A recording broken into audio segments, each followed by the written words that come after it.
Today we'll study about relationship between electric current and drift velocity. So, consider a conductor of length L and uniform cross-sectional area A connected across a battery. Let Vd is the drift velocity of the free electrons and I is the current that flows through the conductor. Let n be the number of free electrons per unit volume in the conductor. So the total number of free electrons in the conductor will be capital N equals to small n A into L. So the total free charge present in the conductor will be Q, that is equals to N into E. Putting the value of N in this, we'll get it is equal to small n A L into E, where E is the charge on an electron. So the time taken by an electron to pass through this conductor will be T equals to L is the length of the conductor upon Vd. Vd is the drift velocity. So current I, instantaneous value of current I will be dq upon dt, that is equals to Na L into E upon L divided by Vd. Now I equals to NAE Vd. Thus for a given conductor, I is proportional to Vd. That means the current in the conductor is directly proportional to the drift velocity. Let there be a system of different type of charges with different number of densities and moving with different drift velocities. So the current constituted by them will be I equals to A N1 Q1 V1 plus N2 Q2 V2 plus N3 V3 Q3 and so on. So here you can see N1 N2 are the number of densities, Q1 Q2 Q3 are the charges on them, and V1 V2 V3 are the drift velocities. Next is mobility of charge carriers. So mobility is a physical quantity which measures the ease of drift of charge carriers constituting electric current in a medium. So it can be defined as the magnitude of drift velocity per unit electric field. So mobility, it is denoted by mu, and it is equals to modulus of Vd upon electric field E. The SI unit of mobility is meter square per voltage into second. It is always positive, and we know that the drift velocity is equals to E tau n upon m. So we can rewrite mu is equals to Vd upon E is equals to E tau n upon m. So this is the formula for mobility of charge carriers. Next is current density. So current density at a point in a conductor is defined as the current flowing per unit area of cross section taken perpendicular to the current. So J is denoted, J represents the current density. It is equals to I upon A. It is a vector quantity which points along the direction of current or also the electric field vector E. The SI unit is ampere per meter square, and since we know I is equals to A N E Vd, so J can be written as J is equals to I upon A, so it is Ne Vd. In vector form we can write current density is vector J is equals to Ne Vd.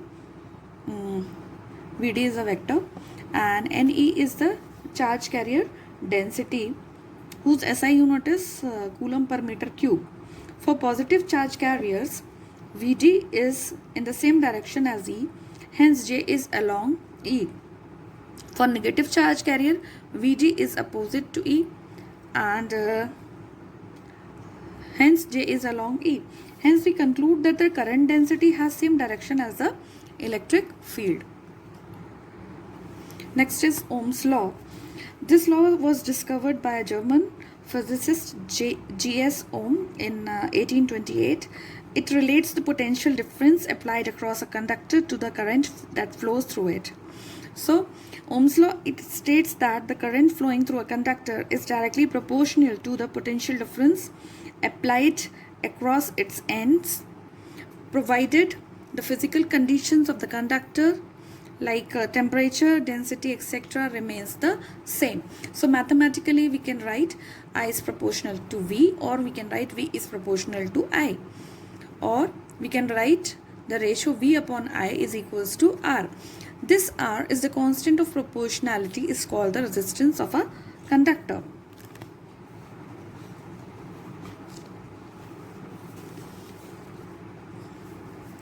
Here in this graph you can see there is a graph between voltage and current of the conductor, and you can see that it is a linear graph. So this type of graph, if there is a conductor in which V, as the V increases or decreases, I also increases or decreases. So such type of graph is linear, and it obeys Ohm's law.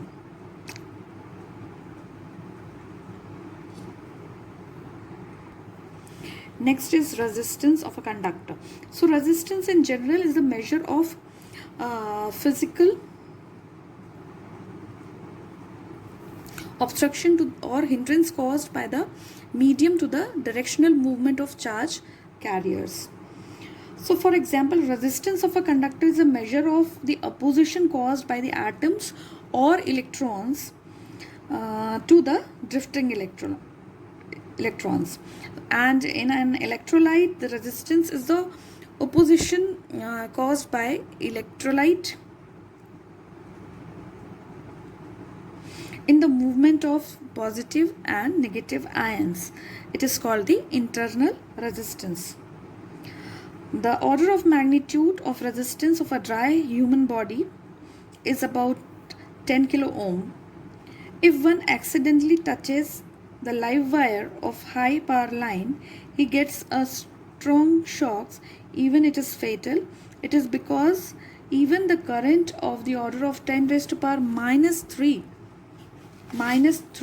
ampere is enough to disorganize our nervous system. So under such conditions, the person may temporarily lose his ability to exercise his nervous control. Okay, so the bigger units, then we have 1 ohm resistance. Resistance of a conductor is said to be 1 ohm if a potential difference of 1 volt is applied across the ends of the conductor, causes a current of 1 ampere to flow through it. Bigger units of resistance is 1 kilo ohm, that is 10 raised to power 3 ohms, and 1 mega ohm, that is 10 raised to power 6 ohms. Next is factors on which resistance of a conductor depends. So resistance of a conductor depends upon the length of the conductor, and it is directly proportional to its length. So R is proportional to L. It is also dependent upon the cross-sectional area of the conductor, that is R is inversely proportional to A, and it also depends upon the material of the conductor. So from these two we can write these two again. R is proportional to L and R is proportional to 1 upon A. So when we will combine these two, we'll get R is proportional to L upon A, and when the proportionality sign is removed, there comes a constant. This is rho. So R is equals to rho L upon A. Rho is constant, that is called the resistivity of the conductor. It is also called the specific resistance of the conductor. SI unit of resistivity is ohm into meter. Next is ohmic and non-ohmic materials. So the materials that obey Ohm's law are called ohmic materials. Example, metallic conductor. And the materials that do not obey Ohm's law are called non-ohmic. So V versus I graph for an ohmic conductor or a material is linear. Here you can see this is for a ohmic for an ohmic material, and this is for non-ohmic material. Okay, here you can see V versus I graph for a junction diode. These are important diodes, diagrams or graphs. This is for junction diode. This is in the forward bias and this is in the reverse bias of a diode. And this is V versus I curve for gallium arsenide. So these are important graphs.